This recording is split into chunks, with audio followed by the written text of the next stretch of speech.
കൊല്ലം ചടയമംഗലത്ത് ആളുമാറി യുവാവിനെയും ഭാര്യയും മർദ്ദിച്ച സംഭവത്തിൽ പോലീസുകാർക്കെതിരെ ജാമ്യമില്ലാ വകുപ്പ് പ്രകാരം കേസെടുക്കാൻ നിർദ്ദേശം. കാട്ടാക്കട SI മനോജിനും ഒപ്പമുണ്ടായിരുന്ന മറ്റ് 3 പേർക്കെതിരെയുമാണ് കേസ്. വധക്കേസിലെ പ്രതിയെ അന്വേഷിച്ചെത്തിയ സംഘം ചടയമംഗലം സ്വദേശികളായ സുരേഷിനെയും ഭാര്യയെയും ക്രൂരമായി മർദ്ദിക്കുകയായിരുന്നു.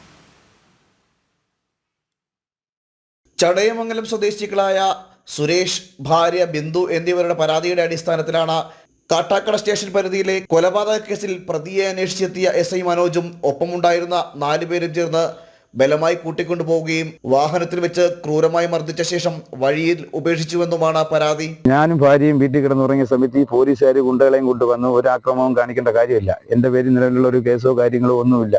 ഈ പോലീസിന്റെ അനാസ്ഥ കൊണ്ട് ഈ പോലീസുകാർ ഈ ഗുണ്ടകളെയും കൊണ്ടുവന്ന് ഞാനും എൻ്റെ ഭാര്യയും എല്ലാവരും ആത്മഹത്യ ചെയ്യാനേ വെക്കുള്ളൂ. ഇതിനുള്ള നീതി ഞങ്ങൾക്ക് ലഭിക്കണം. ഈ നിയമം ചെയ്യേണ്ട നിയമപാലകരാണ് ഈ ഗുണ്ടകളെയും കൊണ്ടുവന്ന് എന്നെ വീട്ടിൽ കയറി ഈ ഭീഷണിയും കാര്യങ്ങളും പെടുത്തി അതിന് എനിക്ക് ഏത് അറ്റം വരെ പോയാലും എനിക്ക് നിയമം ശരിയാക്കി തരണം എന്ന് പറഞ്ഞാൽ ഞാൻ വെറും നിരപരാധിയാണ്. അതിലൊന്ന് തെറ്റെന്താണെന്ന് പറയണം. അത് പറയുന്നില്ല. അവർ പറയാതെ തന്നെ വന്നിട്ട് വിലങ്ങ് വയ്ക്കുക, പുറകിലോട്ട് വിലങ്ങ് വെച്ച് കുനിച്ച് നിർത്തി ഇടിക്കുക ചെയ്യുന്ന. എൻ്റെ നെഞ്ചിൽ ഇങ്ങനെ കൈ കൊണ്ട് പോലീസ് തട്ടി അങ്ങ് എറിഞ്ഞു. അപ്പോഴും ഞാൻ തറ വീണു. പിന്നെ എന്നെ പിടിച്ചങ്ങ് പൊക്കിയിട്ട് വലിച്ചു കീറുകയാണ് ചെയ്തവന്മാര്. നീ 4 ദിവസത്തേക്ക് വന്ന് കിടക്കുവാണ്. നിന്റെ ഭർത്താവല്ല, തിരുവനന്തപുരത്തുകാരനാണ്, ഇവിടുത്തുകാരനെ അല്ല, കൊല്ലം ജില്ലയിലുള്ളവനല്ല, അവിടെ കൊലപാതകം ചെയ്തിട്ട് ഇവിടെ വന്ന് കിടക്കണമെന്നും പറഞ്ഞുകൊണ്ടാണ് മനുഷ്യനെ കൊണ്ടുപോയി. ഇവര് തിരിച്ചു വന്നില്ലായിരുന്നെങ്കിൽ ഞാൻ ഇവിടെ ജീവൻ കാണൂല. അത്രമാത്രം SI എന്നെ അവമാനപ്പെടുത്തി.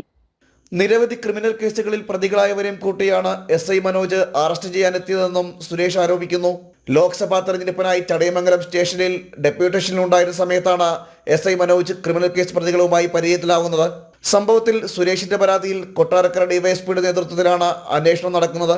ഔദ്യോഗിക കൃത്യനിർവഹണത്തിനായി ക്രിമിനൽ കേസിലെ പ്രതികളുമായി സഹായം തേടിയതടക്കമുള്ള കുറ്റത്തിന് മനോജിനെതിരെ വകുപ്പ് തല നടപടിക്കും സാധ്യതയുണ്ട്.